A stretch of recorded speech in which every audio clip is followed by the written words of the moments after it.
Welcome, my name is Pieter Rooij and I want to share some ideas and thoughts about my PhD thesis, Customer Loyalty to Performing Arts Venues, part 8, the conclusions between routines and coincidence. One of the conclusions is related to customer segments, about the importance of differentiating between customer segments. But I already made one other clip about this issue, so I will not elaborate on this issue in this clip. Second conclusion was that there is only a limited influence of the marketing instruments. And why is that? The majority of the consumers, they show polygamous loyalty behavior, and moreover, major determinants of behavioral loyalty, they are related to intrapersonal and interpersonal factors, such as involvement or social influences. And finally, the effect of satisfaction with the product seems to be relatively weak. That were the results of my quantitative study.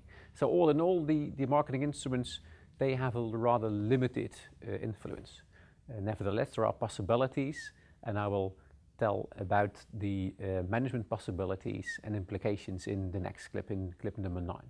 In this clip I want to focus on routines and coincidence. Routines on the one hand of the spectrum and coincidence on the other side of the spectrum. And what kind of routines can you think of? My studies showed that people have different kinds of routines, and one of them is that they use, or that some people use, mental accounting strategies. And that means they use a mental budget. That could be a financial budget, or maybe a number of times they attended the performing arts venue the previous year. And that mental budget, that serves as a guidance in their decision-making behavior. So, for example, people are used to spend maybe €300 or €500 on performing art performances, and they are likely to do that in future as well. Yeah? So they have a mental budget which helps them. Second kind of routine is a social routine.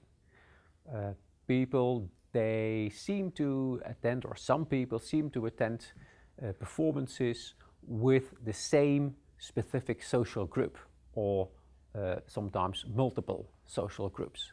So as this quote shows, this respondent of my qualitative study had 3 social groups with which he attended performing arts. Firstly, his wife, his children, and his grandchildren.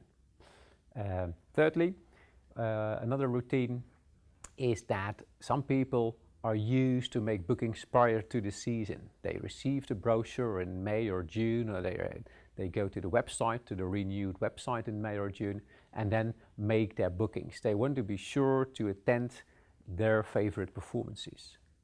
And finally, the routines, they are visible in some of the loyalty development patterns, which I discussed in my clip number 3. An interesting question is, why these routines? And there are several reasons why these routines may exist. Firstly, the people showing these routines are really attracted by performing arts. They are involved, they really enjoy performing arts, they want to be touched by the performer. Secondly, it is related to their social identity and social bonding. So performing arts, for them, is an ideal social, symbolic platform to affirm their identities to themselves and to express their identities to others. They like to meet like-minded people, they want to belong to a community sharing the same values, and they invested in this community in terms of time and money, and they keep on investing in this community. A third factor which might explain the existence of these routines is related to the high satisfaction rates.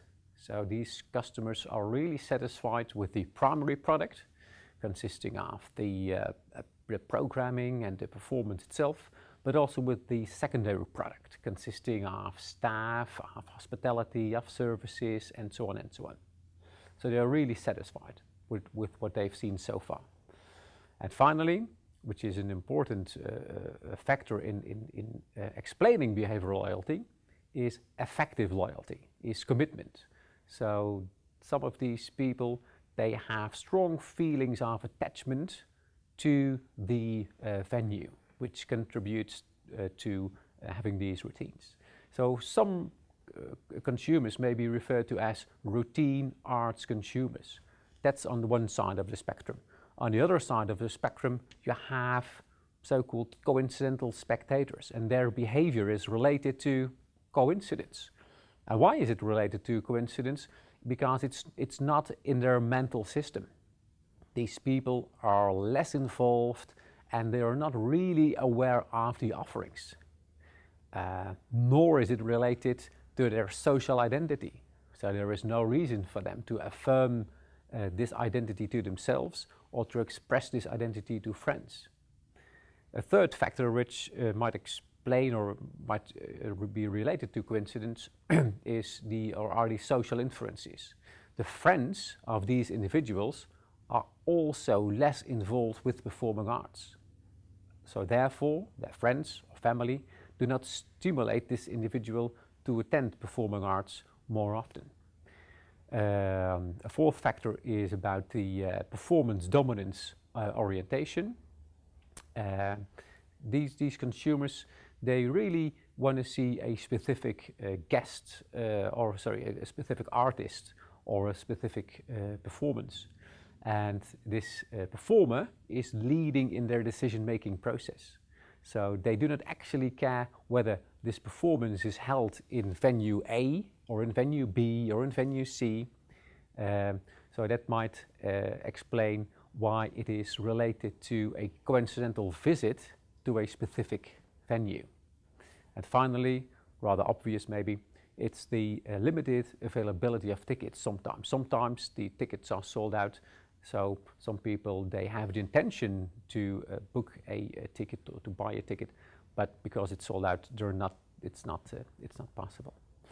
Okay, this was about routines and coincidence. This is a part of a series of clips. This was clip number 8, and the idea is to share and inspire my PhD thesis. You can download it, my PhD thesis, as you can see, and you can contact me for further research collaborations.